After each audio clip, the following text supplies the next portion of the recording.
So we're going to go ahead and scale the plans. Now you have an option of doing one scale at one page at a time and just selecting it from a drop down up here under scale. But what we're going to do is we're going to let the AI feature in ZZ Takeoff do that for us. So if you zoom in on a scale on the sheets, and you can kind of check, but what we want to do is highlight this area. And then after you highlight, it's going to say, hey, would you like to extract a schedule or scale it? We're going to say scale, but we're going to select all. And we're going to batch scale all of them to 20 scale.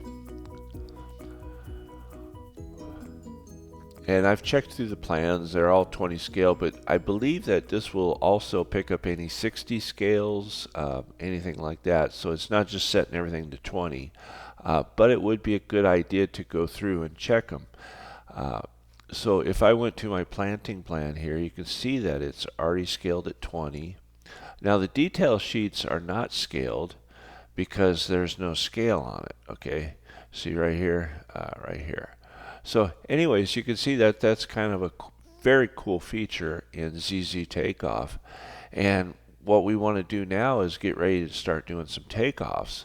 Our next video will be on importing a planting schedule. You guys are going to love this. Okay, stay tuned. Thanks for watching.